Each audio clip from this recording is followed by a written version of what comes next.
August 26, 1346. The fields outside Crécy in northern France. King Philip VI of France surveyed the English army arrayed on the ridge before him, and allowed himself a satisfied smile. His force of perhaps 35,000 men, including the finest heavy cavalry in Christendom, outnumbered the bedraggled English army by nearly 3-1. These English had been marching and raiding through France for weeks, exhausted, hungry, and now trapped with their backs to a river crossing. Philip's advisers urged caution. It was late afternoon. The men were tired from the march. Perhaps wait until morning when the army could be properly organised. But Philip could see the English position, could count their diminishing numbers, could taste the victory that would avenge years of English raids on French soil. The English king Edward III and his upstart son, the 16-year-old Black Prince, would be his prisoners by nightfall. What Philip couldn't see from his position were the stakes, thousands of sharpened wooden stakes driven into the ground at angles to impale charging horses. What he couldn't know was that the 7,000 English and Welsh archers waiting on that ridge had each brought 2 full sheaves of arrows, 48 arrows per man, over 336,000 projectiles in total. What he couldn't imagine was that his magnificent cavalry, the pride of French nobility, men in armour worth a king's ransom, riding destriers that cost more than a peasant would earn in 10 lifetimes, were about to be slaughtered like cattle in a pen. The Battle of Crécy would introduce medieval Europe to industrial-scale killing. The English longbow, a weapon that had been slowly refined over centuries, was about to demonstrate that massed projectile fire could defeat armoured cavalry, that common soldiers could kill nobles, that the age of chivalry was ending in a storm of arrows. Within 4 hours, the flower of French nobility would be lying dead in the mud, and warfare would never be the same. The English longbow had evolved from necessity. England and Wales in the 12th and 13th centuries were not rich in iron or horses suitable for heavy cavalry. What they had was yew wood, particularly the combination of sapwood and heartwood that gave the longbow its peculiar qualities. The sapwood on the back of the bow, facing away from the archer, was elastic and resistant to tension. The heartwood on the belly, facing the archer, was dense and resistant to compression.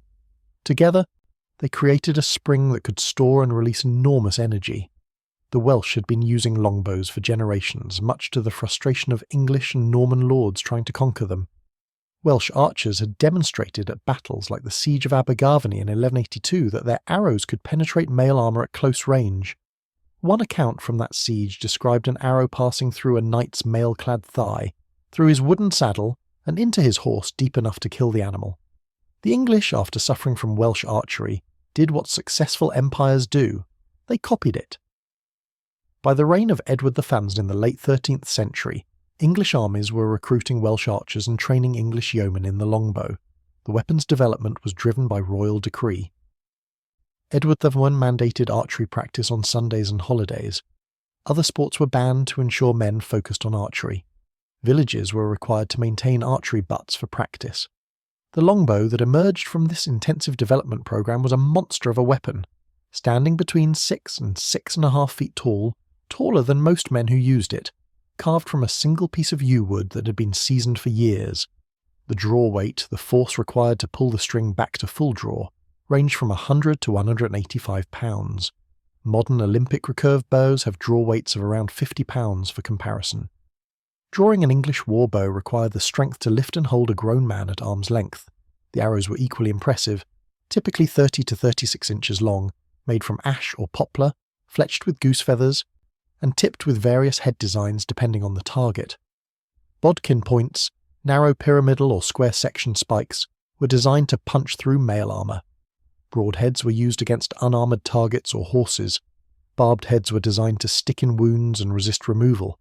Each arrow weighed roughly 2 to 3 ounces and could be shot with such force that at 100 yards it could penetrate mail and the padding beneath. Training to use the longbow began in childhood. Drawing a 150-pound bow required not just strength but technique developed over years. Archers pulled not with their arms but with their back muscles, using their skeletal structure to support the enormous draw weight.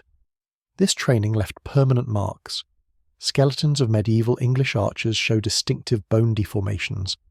Enlarged left arms from bearing the bow's weight, deformed finger bones from drawing the string and twisted spines from the asymmetric stress. They were physically shaped by their weapon. An experienced archer could loose between 10 and 15 aimed shots per minute, though this rate couldn't be sustained for long. The physical exertion of repeatedly drawing 150 pounds was enormous. But even at 6 aimed shots per minute, a formation of 7,000 archers could put 42,000 arrows in the air every 60 seconds. This was the weapon the French cavalry was about to face. The strategic situation that led to Crécy began with Edward III's claim to the French throne. His mother was the daughter of Philip IV of France, and when the French royal line died out, Edward claimed inheritance through the female line. The French, predictably, disagreed, citing Salic law that prohibited inheritance through women. This inheritance dispute, combined with conflicts over English-held territories in France and French support for Scotland, led to what would become the 100 Years' War. In July 1346, Edward III landed in Normandy, with an army of perhaps 12,000 to 15,000 men. His plan was to raid through France, destroy enemy resources, and draw Philip into disadvantageous battles. The English army included roughly 2,500 men-at-arms, heavily armoured cavalry who would fight dismounted, 7,000 to 8,000 longbowmen, and several thousand Welsh spearmen and other infantry. The army raided across Normandy, burning, looting, and destroying. This chevauchée, as such raids were called, served multiple purposes. It enriched the English soldiers through plunder, it damaged the French economy and tax base, and it humiliated Philip by demonstrating his inability to protect his subjects. By mid-August, Edward was marching northeast toward Flanders, where he hoped to link up with Flemish allies. Philip's much larger army was in pursuit. The French had assembled a massive force. The core was the heavy cavalry, the nobility of France arrayed in their most expensive armour, riding specially bred war horses that had been trained since birth to carry armoured men into combat. These knights represented the pinnacle of medieval military power. Each was the product of a lifetime of training in mounted combat, clad in a full suit of mail armour, with plate reinforcements, wielding lance, sword, and mace. Behind them were thousands of infantry, including a substantial contingent of Genoese crossbowmen, professional mercenaries considered among the finest missile troops in Europe. The English reached the Somme River on August 24th to find the bridges destroyed or held by French forces. Edward's army was trapped, the French closing from behind, the river before them, and supplies running low. In desperation, the English found a tidal ford at Blanchetaque, a crossing that was passable at low tide. They fought their way across, barely escaping the pursuing French. By August 26th, exhausted and low on supplies, the English reached the ridge near Crécy. Edward made a command decision that would define the battle. Instead of continuing to run, he would fight. The position at Crécy was well chosen. The ridge ran roughly northeast to southwest, giving the English the high ground. The slope in front was gentle enough for cavalry to charge up but steep enough to tire horses and break their momentum. On the English right flank was the small town of Crécy and its buildings, protecting that side. On the left was the forest of Crécy-Grange, preventing flanking manoeuvres. The English deployed in 3 divisions called battles. On the right, commanded by the Black Prince, 16-year-old Edward of Woodstock, were roughly 800 men-at-arms and 2,000 archers. In the centre and left were 2 more divisions under experienced commanders, with the king commanding a reserve. The men-at-arms, the armoured knights, and men of a noble birth dismounted. This was the key tactical innovation. Rather than charging as cavalry, which would have been suicide given their numerical inferiority, the English knights fought on foot, forming a solid line of steel that couldn't be easily broken or scattered. The archers were positioned on the flanks in a formation that would become the English signature, angled forward in a harrow or wedge formation that allowed them to shoot into the flanks of any force attacking the centre. This positioning was crucial. Arrows hitting from the front were less effective against armoured knights. The mail and plate protecting the chest and front of the body was strongest there, but arrows hitting from the sides could strike less protected areas, could hit horses in their flanks where no armour covered them, and created deadly crossfire that was nearly impossible to defend against. Stakes were driven into the ground in front of the archers, angled toward the enemy, forming a barrier against cavalry. Small pits were dug to trip horses. The archers stuck arrows point first into the ground in front of them, creating a ready supply for rapid shooting.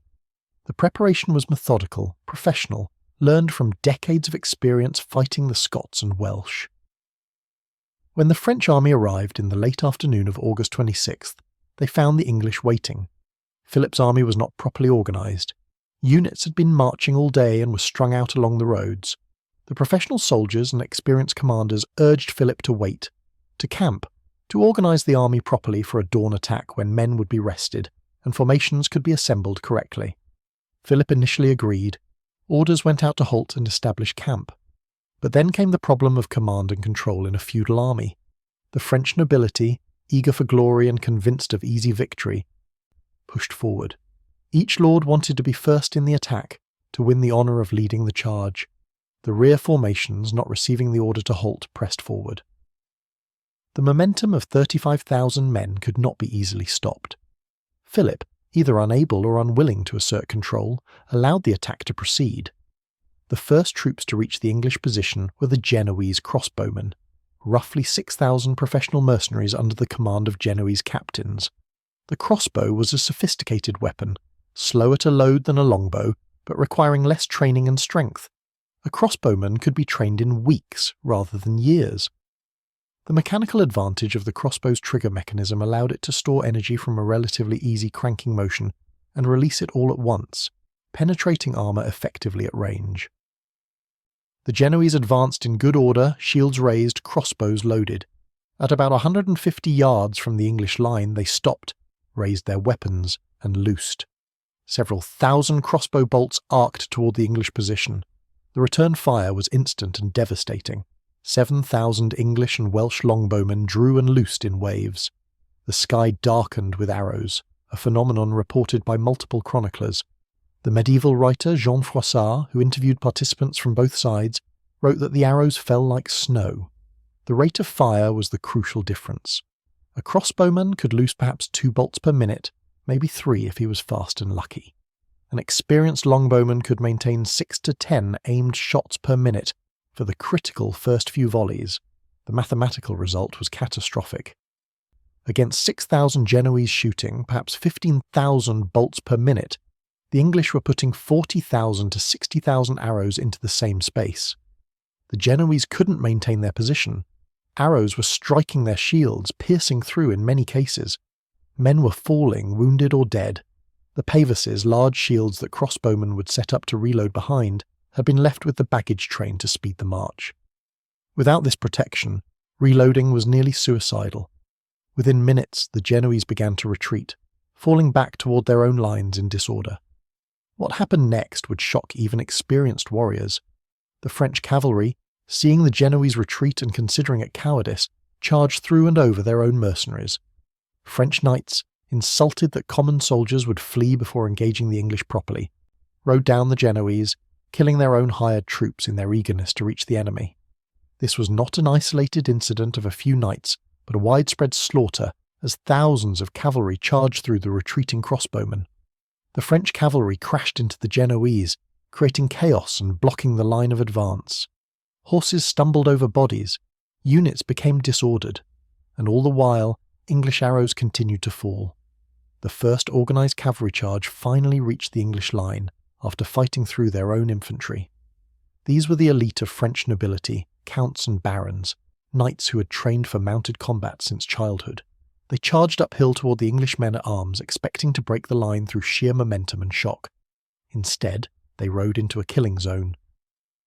The arrows that had been falling on them during their advance, killing horses and unhorsing riders, intensified. The archers on the flanks could now fire directly into the sides of the charging cavalry. At ranges of 50 to 100 yards, the longbow arrows had enormous penetrating power. Bodkin points punched through mail like paper. Horses, lacking armour on their flanks and rear, were hit by dozens of arrows. A horse struck by arrows didn't simply fall, it reared, bucked, threw its rider and crashed into other horses, creating pile-ups of screaming animals and armoured men. The horses that survived the arrow storm and reached the English line encountered the stakes. Sharpened wooden poles driven into the ground at chest height for a horse, impossible to see in the chaos of battle, designed to impale charging animals. Horses impaled themselves or stopped short, creating more disorder. The few cavalry that made it past the stakes reached the English men-at-arms, dismounted knights standing shoulder to shoulder in full armour. Cavalry charging uphill, disordered by arrows and stakes, exhausted from the climb, hit a wall of steel. The English, fighting on foot with no possibility of retreat, formed an unbreakable line. Knights with poleaxes, weapons specifically designed to defeat armour, struck down at mounted opponents. The cavalry attack broke apart, survivors pulled back, leaving the slope littered with dead and wounded men and horses. Behind them, another wave of French cavalry was already charging. The French made somewhere between 15 and 17 charges over the next few hours. Each time the result was the same. The cavalry would advance, be struck by massed archery fire, suffer horrible casualties, hit the English line without enough force to break it, and retreat. Between charges, English archers would run forward, grab arrows from dead men and wounded horses and return to their positions. Squires and pages brought fresh sheaves from the supply wagons. The English maintained their rate of fire through the afternoon and into the evening. As darkness fell, the battlefield became a nightmare. Wounded horses screamed. Dying men called for help that wouldn't come. The French continued attacking now in darkness, unable to see the obstacles and stakes, riding into the same killing ground that had destroyed 15 previous charges. The accounts of individual actions during the battle reveal the personal horror beneath the strategic narrative.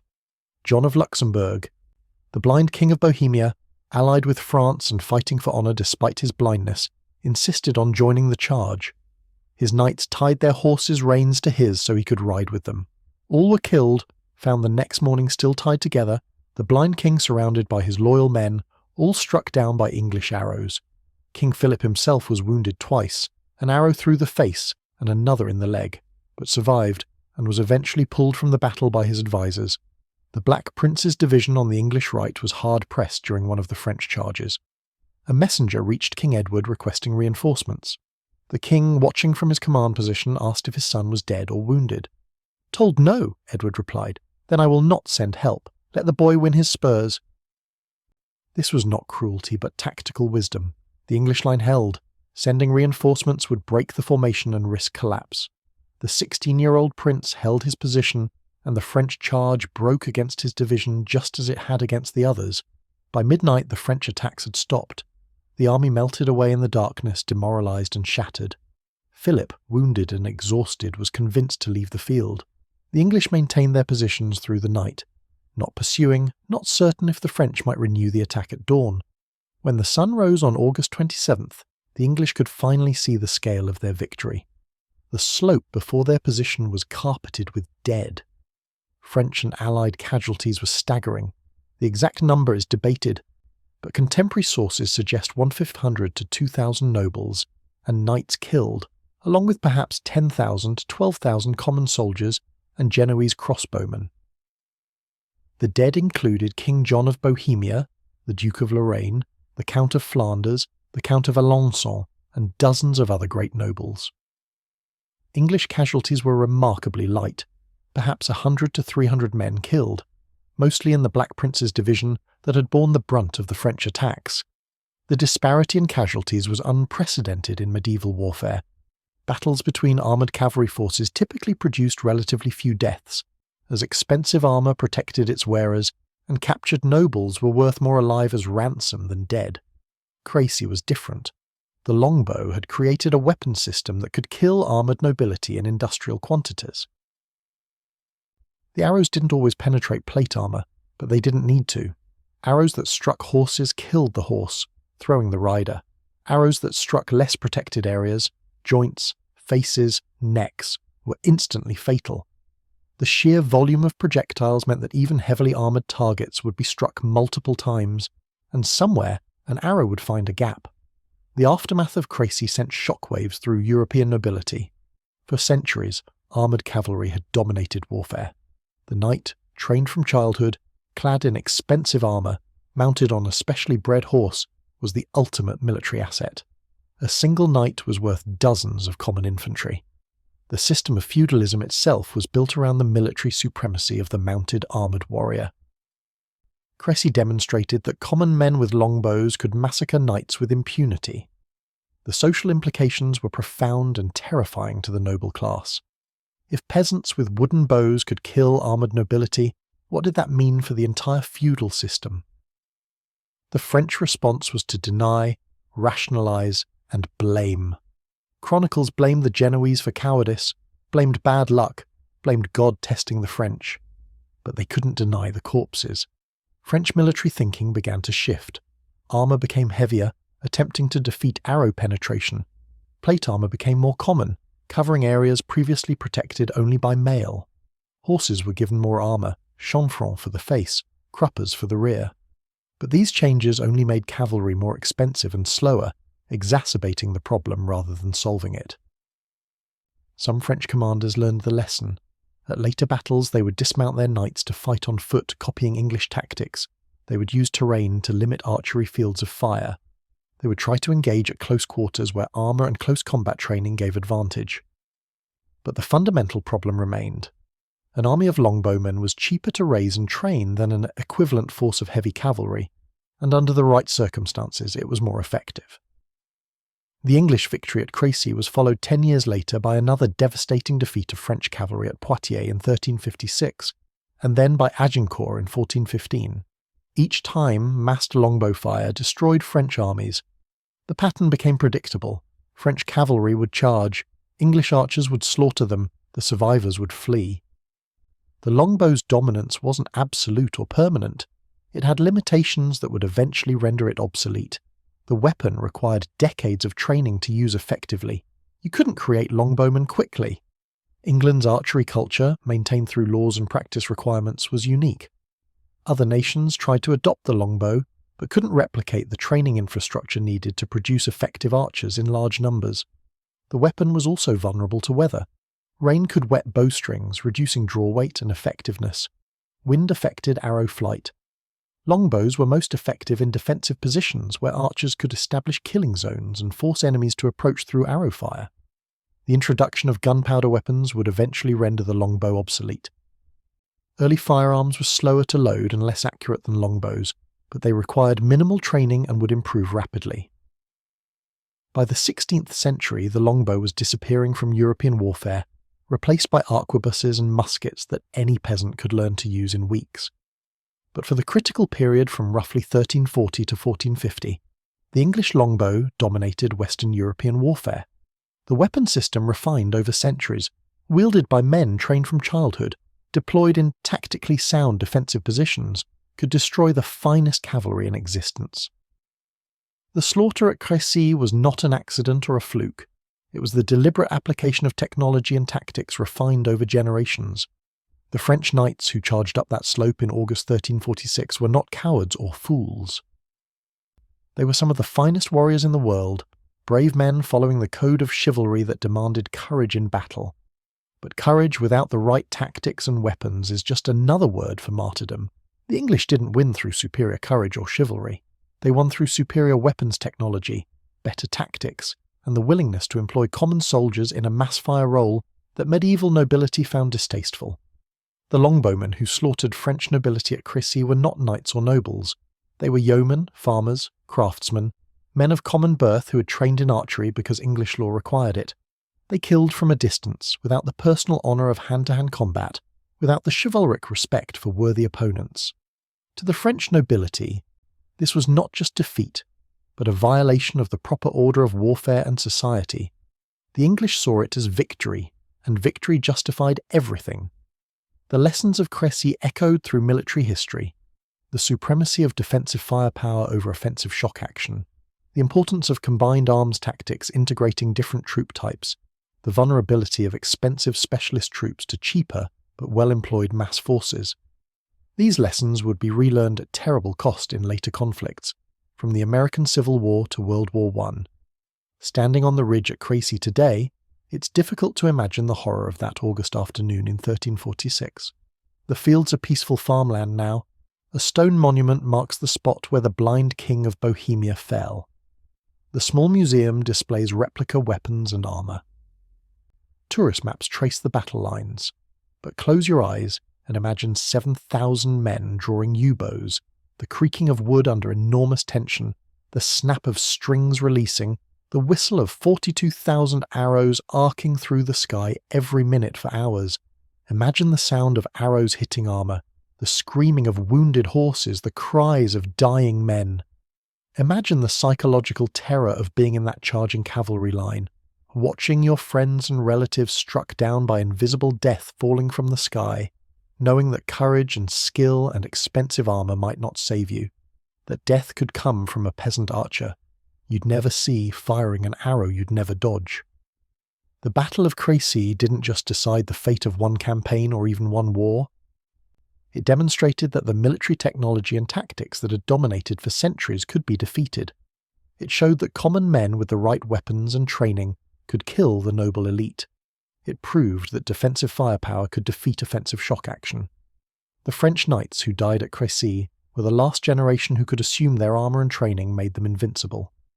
After Crécy, every knight who rode into battle knew that somewhere beyond the range of his lance there might be archers with longbows, and courage would not save him from arrows he couldn't see. The transformation wasn't immediate. Cavalry remained important for another century. Armour continued to improve. Knights still won battles, but the certainty was gone. The longbow had introduced doubt, and doubt is the beginning of obsolescence.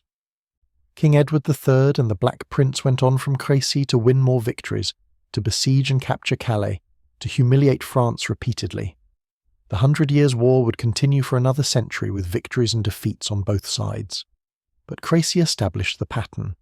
English defensive tactics centred on longbow firepower could destroy French offensive cavalry tactics.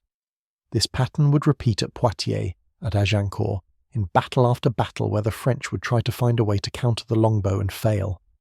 The men who fought at Crécy couldn't have known they were participants in a military revolution.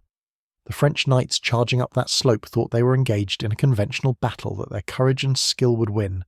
The English archers, loosing arrows, didn't think they were ending an era. They were just doing what they'd trained to do since childhood, drawing and loosing, aiming and shooting, killing the enemy as efficiently as possible. But revolutions often come from people who don't realise they're revolutionary. The English longbowmen at Crécy were not trying to overthrow the feudal order or prove that common men could kill nobles. They were just trying to survive, to protect their position, to serve their king. In doing so, they demonstrated that the military dominance that had sustained feudalism for centuries was ending. Technology and tactics had shifted in favour of massed projectile weapons. The age of the armoured knight was beginning its long decline. The sun set on August 26, 1346, over a field covered in French dead, and when it rose, medieval warfare had changed forever. The longbow had spoken, and its message was clear. In the future, battles would be won not by the bravest or most noble, but by those who could deliver the most firepower most effectively. The French knights who charged at Crécy were indeed turned into Pincushions, but they were more than that. They were the last believers in a military system that was dying, killed not by other nobles in honourable combat, but by common men with wooden bows, shooting arrows by the thousands, creating the first truly industrial-scale battlefield killing. The thunder of hooves charging up that ridge was drowned out by the whisper of arrows in flight, and that whisper announced a new age of warfare where firepower would reign supreme. The English longbow had arrived on the stage of history, and for the next century it would be the dominant weapon of Western European warfare, a weapon so effective that its legacy would outlive the longbow itself and influence military thinking for centuries to come. The longbow's dominance after Crécy forced a complete rethinking of military strategy across Europe. Within months of the battle, reports of the slaughter had spread to every court and castle on the continent. The French crown, humiliated and desperate, convened councils of war to determine how to counter the English tactics. The solutions proposed revealed how deeply Crécy had shaken French military confidence. Some advisers suggested avoiding battle entirely, using scorched earth tactics to deny the English supplies, and forcing them to retreat without engagement. Others proposed massive increases in armour thickness, despite the enormous cost. A few realistic commanders suggested copying English tactics, dismounting knights and recruiting archers, but this was rejected as dishonourable and contrary to French martial tradition. The French did make one significant adaptation that showed they'd learned something from the disaster. They began developing combined arms tactics that used cavalry, infantry, and crossbowmen in coordinated attacks designed to overwhelm English positions from multiple directions simultaneously. The theory was sound. If attacks came from different angles, the English archers couldn't concentrate fire effectively. But theory and practice diverged on medieval battlefields where communication was limited to horns, drums, and visual signals. Meanwhile, the English refined their winning formula. The years between Crécy and the next major engagement at Poitiers in 1356 saw continuous development of longbow tactics and training. English kings invested heavily in archery infrastructure, expanding the requirement for archery practice and establishing quality standards for bowyers, the craftsmen who made the bows. A skilled bowyer could examine a yew stave and determine its potential draw weight from the grain pattern and the ratio of sapwood to heartwood. The best bows came from yew trees grown in specific conditions, particularly from mountainous regions where slow growth created dense wood.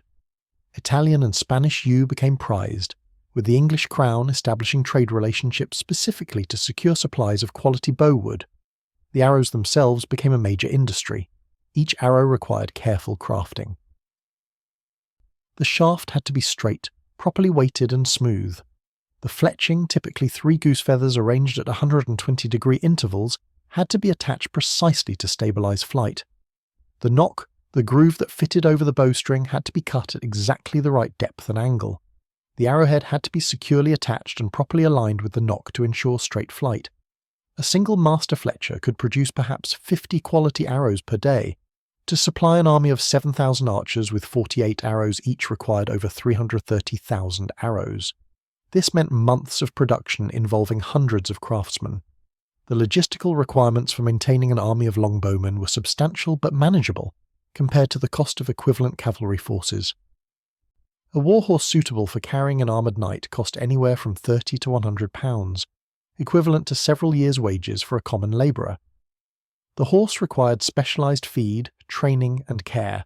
A suit of plate armour by the mid-14th century cost £8 to £16, representing an investment that only wealthy nobles could afford. By contrast, a longbow cost perhaps 2 to 4 shillings, and a full set of arrows another shilling or two. An archer's equipment, including padded jacket, helmet and melee weapons for close combat, might total £1. The economic advantage was overwhelming. For the cost of equipping one knight, you could field 50 to 100 archers. This economic reality drove English military strategy for the next century.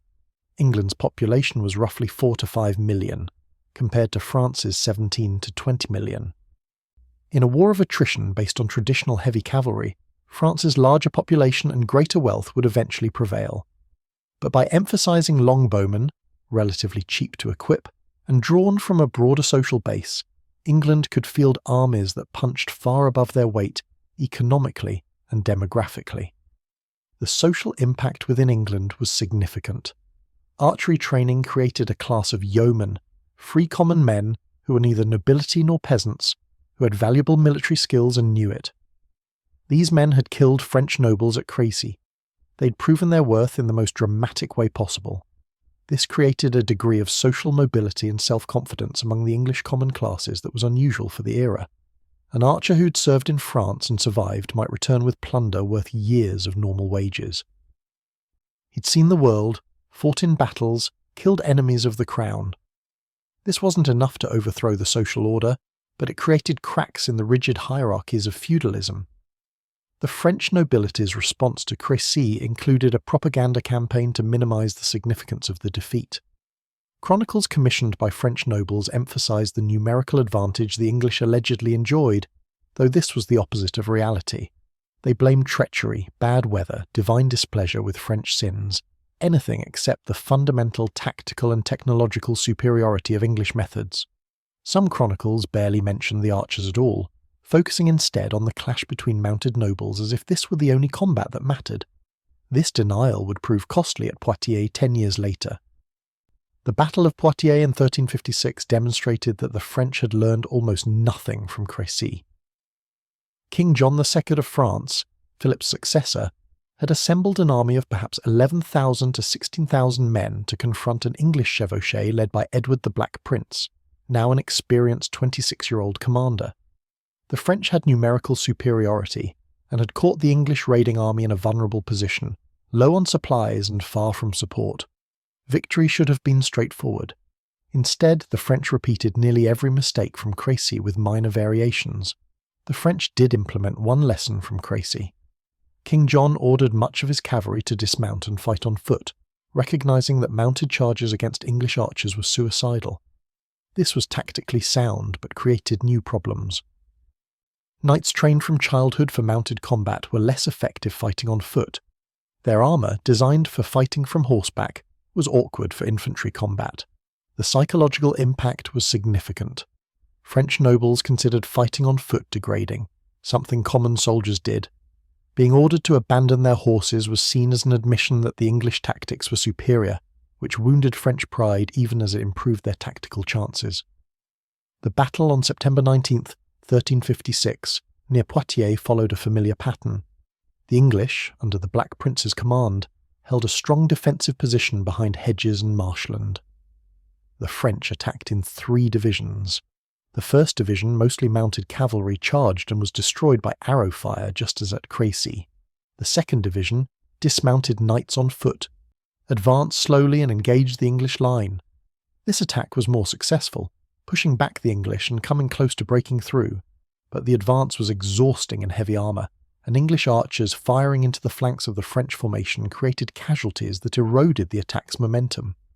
The third division, held in reserve under King John's personal command, should have advanced to support the second division's attack. Instead, seeing the casualties and believing the battle lost, many French nobles from the third division simply left the field. This wasn't cowardice in the modern sense, but reflected the feudal nature of French military organisation. These nobles had fulfilled their feudal obligation by appearing for battle. With the fight going badly, they saw no reason to die for a lost cause.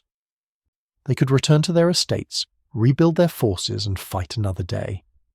King John II, disgusted by his nobles' departure, and determined to restore French honour, led a charge with his remaining knights. This was brave but tactically insane. The Black Prince, seeing the French disarray, ordered a general advance. The English men-at-arms, who'd been fighting defensively, now attacked. The remaining French forces were surrounded and destroyed.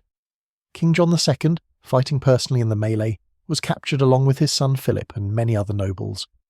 The capture of the French king was catastrophic for France on multiple levels. The immediate ransom demand was 3 million gold crowns, an astronomical sum that required new taxes and loans that further damaged the French economy. The political impact was worse. With the king in English captivity, France descended into near anarchy. The Dauphin, the king's eldest son who'd escaped capture, struggled to maintain authority. Nobles competed for power. Peasant rebellions erupted as the lower classes, bearing the burden of taxes to pay the king's ransom, revolted against their lords. The military lessons of Poitiers reinforced what Crécy had taught. English defensive tactics centred on longbow fire could defeat French armies even when the French had numerical superiority and the English were in difficult strategic positions. The French response continued to be denial mixed with incremental tactical adjustments that failed to address the fundamental problem. They couldn't match English archery because they lacked the cultural infrastructure to produce longbowmen in quantity. French attempts to recruit and train archers failed because you couldn't create an effective longbowman in months or even years. The physical conditioning and muscle memory required decades to develop. Between Poitiers and the next major battle at Agincourt in 1415, nearly 60 years later, the military situation evolved, but the fundamental tactical dynamic remained unchanged. The French tried various approaches to counter English longbows. They developed heavier armour, particularly for horses, hoping to reduce arrow casualties. They experimented with tactics, attempting to use terrain and combined arms to neutralise English archery advantages. They even recruited their own longbowmen and crossbowmen in larger numbers, though never matching English proficiency. None of these adaptations proved decisive. The reason was simple. The English tactical system wasn't just about longbows. It was a combined arms approach that integrated archers with dismounted men-at-arms, used terrain intelligently, and employed field fortifications like stakes and pits. The longbow was the killing weapon, but the entire system made it effective. French attempts to copy English tactics piecemeal failed because they didn't replicate the entire system, and when they did try, they lacked the trained archers to make it work. The period between Poitiers and Agincourt also saw the early development of gunpowder weapons in Europe. Cannons appeared on battlefields in the late 14th century, though they were crude, unreliable, and primarily useful for sieges rather than field battles. Handheld firearms, the ancestors of muskets, began appearing in small numbers. These early guns were less effective than longbows in almost every way. They were slower to load, less accurate, more prone to malfunction, and dangerous to the user when they exploded, which happened frequently, but they represented the future. A gun could be learned in days or weeks, while a longbow required a lifetime of practice. The English, having built their military success on the longbow, were slow to adopt gunpowder weapons. Why abandon a proven, effective system for unreliable new technology? This conservatism would eventually prove costly, but in 1415 the longbow was still supreme. The Battle of Agincourt would prove to be its finest hour, and also, in many ways, its swan song. After Agincourt, the military world would begin shifting toward gunpowder, and the longbow, which had dominated for 3/4 of a century, would enter its decline. The campaign that led to Agincourt began in August 1415, when King Henry V of England invaded France with an army of roughly 12,000 men, including about 8,000 archers. Henry's goals were a mixture of dynastic ambition, he claimed the French throne, and practical politics. A successful foreign war would unite England behind him and enrich his nobles with plunder and ransoms. The campaign started well with the capture of Harfleur, but the siege took longer than expected and disease ravaged the English army. By late October, Henry was marching toward Calais with perhaps 6,000 to 9,000 men, many sick or wounded, trying to reach English-held territory before winter. A French army of 20,000 to 30,000 men intercepted the English near Agincourt on October 24th. The French had overwhelming numerical superiority and had learned from previous defeats. Their battle plan was sophisticated, calling for cavalry attacks on the flanks to drive off or disrupt the English archers, while dismounted men-at-arms attacked the centre. Crossbowmen would provide supporting fire. The plan addressed the tactical problems that had caused defeat at Crécy and Poitiers. On paper, it should have worked. The battlefield at Agincourt was a recently ploughed field about 1,000 yards wide, narrowing to 750 yards at the English end, bordered by thick woods on both sides. Recent rains had turned the ploughed earth into thick mud. This terrain would prove decisive. The English deployed in their standard formation, dismounted men-at-arms in the centre, archers on the flanks angled forward. Stakes were hammered into the mud in front of the archers. The French deployed in 3 divisions, but the narrowness of the field forced them to bunch up, negating their numerical advantage. Instead of a line 3,000 men wide and 10 ranks deep, they formed a column perhaps 1,000 men wide and 30 or more ranks deep. The battle began on the morning of October 25th, with the French cavalry charges on the flanks, intended to scatter the English archers. The charges failed immediately. Horses struggled in the deep mud, slowing from a gallop to a laboured walk. The English archers, far from being intimidated or scattered, stood their ground behind their stakes and shot the cavalry to pieces. Horses struck by arrows panicked and threw their riders. Riders hit by arrows fell into the mud.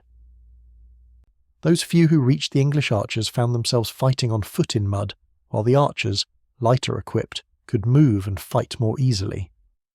The cavalry charges accomplished nothing except adding dead and wounded horses and men to the obstacles in front of the English position. The main French attack came next, thousands of dismounted knights and men-at-arms advancing across the muddy field. This was the moment when French tactics should have prevailed. Dismounted knights had proven at Poitiers that they could close with English lines despite arrow fire. The sheer numbers involved meant that even heavy casualties shouldn't stop them from reaching and overwhelming the outnumbered English. What the French hadn't adequately considered was the mud. Every step required pulling an armoured foot from clinging mud. The advance that should have taken minutes took much longer, exhausting men before they ever reached the enemy. During this slow advance, the English archers shot continuously. They weren't aiming carefully at individual targets at this point. With thousands of French knights packed densely together advancing slowly, they simply shot into the mass. At ranges of 200 to 300 yards, longbow arrows had enough energy to penetrate armour, particularly the joints and less protected areas. The French advance became a nightmare. Men fell wounded, creating obstacles for those behind. The press of men from the rear pushed those in front forward, creating a dense mass that couldn't manoeuvre. The English archers shot until their arms ached, retrieved arrows from wounded and dead, and shot again. When the French finally reached the English line, they were exhausted from the advance, reduced in numbers by arrow casualties, and compressed into a dense mass where they couldn't fight effectively. The English men-at-arms, fresh and fighting from a strong defensive position, held the line. What should have been a breakthrough became a grinding melee where French numbers were a disadvantage. Men at the front couldn't swing their weapons effectively because of the press of bodies behind them. Men at the back couldn't engage at all. Then the English archers, having exhausted their arrows or seeing that arrow fire was no longer effective against the French at close quarters, abandoned their bows and joined the melee with swords, axes and mallets. These common soldiers, unencumbered by heavy armour, could move through the mud more easily than armoured French knights. They attacked the flanks and rear of the French formation, pulling men down, hammering at armour with clubs and axes, stabbing with daggers through joints in armour. What had been a battle became a slaughter. The English took thousands of prisoners, far more than they could effectively guard. When reports came of a French attack on the English baggage train, and rumours spread of a new French force organising for another attack, Henry V made the controversial decision to order the execution of French prisoners. This violated the conventions of chivalric warfare where noble prisoners were held for ransom, not killed. Henry's reasoning was practical, but cold. He couldn't spare men to guard prisoners if fighting resumed. The massacre of prisoners remains one of the most controversial aspects of Agincourt, a reminder that beneath the chivalric veneer, medieval warfare was brutal and pragmatic.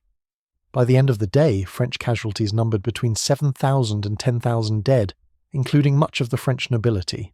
3 dukes, at least 8 counts, a viscount, an archbishop, and dozens of other nobles were killed. English casualties were perhaps 400 to 600 men, remarkably light given they'd been outnumbered 3 to 1 or more.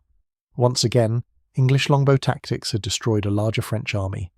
Once again, French nobility had been slaughtered by common English archers. Agincourt secured Henry V's reputation as a military genius, and gave England the upper hand in negotiations that led to the Treaty of Troyes in 1420, which recognised Henry as heir to the French throne. But Agincourt was also, in a sense, the last hurrah of longbow dominance. The tactical system that had won at Crécy, Poitiers and Agincourt was nearing obsolescence, though few recognised it at the time. The reason was the continued development of gunpowder weapons. By the 1420s and 1430s, firearms were improving rapidly. Matchlock mechanisms made them more reliable. Better gunpowder made them more powerful. Mass production techniques made them cheaper. Most importantly, training requirements remained minimal. You could train a man to use an arquebus effectively in a few weeks. The weapon's inaccuracy didn't matter when you had hundreds of arquebusiers firing in volleys. The psychological impact of gunfire, the smoke, noise and visible destruction, was greater than arrows, even though early firearms were less effective than longbows in skilled hands. The French were early adopters of gunpowder weapons, partly because they'd suffered so grievously from English longbows. By the 1440s, French armies included substantial numbers of arquebusiers and cannons.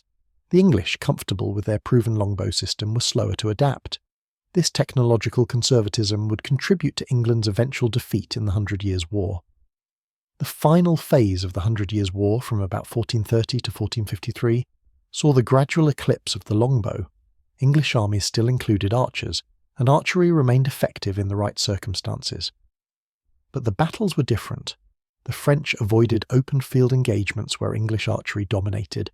They used artillery to reduce English-held castles. They employed combined arms tactics with gunpowder weapons that could match longbow range and penetration. Most crucially, they developed professional armies with infantry, cavalry and artillery, working in coordinated operations that didn't depend on feudal levies. The English, facing these new French tactics and weapons, found their longbow tactics less effective. Archers were vulnerable to artillery fire. Stakes and defensive positions that had protected them from cavalry provided no protection from cannonballs. When the French did attack, they used guns alongside crossbows and bows, creating firepower exchanges where English archers no longer had overwhelming advantage. The Battle of Castillon in 1453, which effectively ended the 100 Years' War with English defeat, saw English forces attacking a French position defended by artillery. The longbowmen advanced, shot their arrows, and were blown apart by cannon fire. The weapon system that had dominated for over a century was obsolete. The decline of the longbow happened surprisingly quickly after Agincourt. By 1500, longbows were increasingly rare in English armies. By 1550, they had essentially disappeared from warfare, replaced entirely by firearms. The reasons were practical. Guns required less training, worked in wet weather better than bows, and were becoming more effective with each generation of improvements. The economic calculation that had favoured longbows in 1346, cheap weapons requiring trained users, shifted in favour of guns, moderately cheap weapons requiring minimal training, by 1500. The cultural impact of the longbow's decline was significant in England. The archery laws remained on the books but were increasingly ignored. The culture of Sunday archery practice faded as younger generations focused on other activities. By the reign of Elizabeth the Reign in the late 1500s, writers were lamenting the decline of English archery as a lost art. Attempts to revive mandatory archery practice failed because firearms had made the skill militarily irrelevant. Within 2 generations, the weapon system that had dominated English military thinking for over a century had become a nostalgic memory. The longbow's legacy in military history is profound despite its relatively brief period of dominance. It demonstrated that missile weapons could defeat armoured shock troops when employed correctly. It showed that combined arms tactics integrating different troop types were superior to single-arm approaches. It proved that economic and logistical factors could be as important as tactical brilliance. These lessons would be relearned repeatedly in later conflicts. The longbow also influenced the development of military training and professionalism. The English archery training system, requiring years of practice and maintaining skills through continuous training, was a precursor to professional standing armies. The idea that military effectiveness required training, not just brave nobles willing to fight, became more widely accepted partly because of longbow successes. When European states began developing professional armies in the 16th and 17th centuries, they built on concepts that the English longbow system had pioneered. The social impact was equally significant. The longbow demonstrated that common soldiers could be decisive in warfare, not just the noble cavalry. This didn't overthrow feudalism. The social and economic factors maintaining that system were too strong, but it contributed to gradual changes in social attitudes. The yeoman archer who'd killed French nobles at Crécy or Agincourt had proven his worth in the most dramatic way possible. This created precedents for broader participation in military affairs and eventually politics. The final irony of the longbow's history is that it was made obsolete by a weapon that was initially inferior but had better long-term potential. In 1450, a skilled longbowman was more effective than an arquebusier. He could shoot faster, more accurately at longer range. But the arquebusier required weeks of training versus years for the archer, and firearms improved rapidly while bows had reached their developmental limits. By 1550, firearms had surpassed longbows in most metrics, and by 1600, the comparison was absurd. Firearms had won not through superior performance at a given moment, but through better scalability and improvement potential. Today, the English longbow exists primarily as a historical artifact and sporting equipment. Replica longbows built to historical specifications are used by enthusiasts and experimental archaeologists attempting to understand how our ancestors fought. Drawing a 150-pound warbow gives immediate appreciation for the physical demands placed on medieval archers. Shooting at targets demonstrates the weapon's accuracy and power. But these modern experiences can only approximate the reality of medieval warfare. Standing on the ridge at Crécy or in the fields at Agincourt, it's difficult for modern visitors to grasp the horror of what happened there. The monuments and markers, the peaceful farmland, the museum displays, these sanitize the reality. The reality was thousands of men shooting arrows as fast as they could for hours. The reality was horses screaming as arrows struck them, men dying slowly from wounds that modern medicine would easily treat, boys younger than 20 shooting and killing men they'd never met for causes they likely didn't fully understand. The French knights who charged at Crécy were not villains or fools. They were brave men fighting according to the rules of warfare they'd been taught from childhood. They believed in chivalry, honour, and the supremacy of armoured cavalry. The English archers who killed them were not heroes or liberators. They were soldiers doing their duty, using the weapons and tactics they'd trained with, trying to survive and win. Both sides believed they were in the right. Both sides fought bravely. One side had better technology and tactics, and that made all the difference. The transformation of French knights into pincushions at Crécy was neither glorious nor chivalric. It was industrial-scale killing applied to medieval warfare. The longbow allowed English armies to kill enemy soldiers faster and in greater numbers than any previous weapon system. This capability, more than valour or honour or divine favour, determined the outcomes of battles. The lesson was clear, though many were reluctant to learn it. In warfare, effectiveness matters more than ability. The side that can deliver more destructive power more efficiently tends to win, regardless of courage or tradition. This lesson, learned bloodily between 1346 and 1415, would echo through military history. Superior firepower would prove decisive in conflicts from the Napoleonic Wars to World War I. The technology would change from longbows to muskets to machine guns to precision-guided munitions, but the fundamental principle remained. Concentrated projectile weapons, properly employed, defeat troops advancing to close quarters. The French knights at Crécy died learning this lesson. Millions of soldiers in later wars would die relearning it. The English longbow stands as a monument to a brief period when one nation developed a weapon system so superior to its enemies' capabilities that it could achieve victories despite being outnumbered and strategically disadvantaged. It stands also as a warning about technological conservatism. The English, having achieved dominance through the longbow, were slow to adopt firearms and eventually lost their military edge. Success with one technology created institutional resistance to adopting the next technology, a pattern that would repeat throughout military history. For the 100 years between 1346 and 1450, the English longbow was the dominant weapon of Western European warfare. It transformed battles, influenced tactics, affected social structures, and killed tens of thousands of men.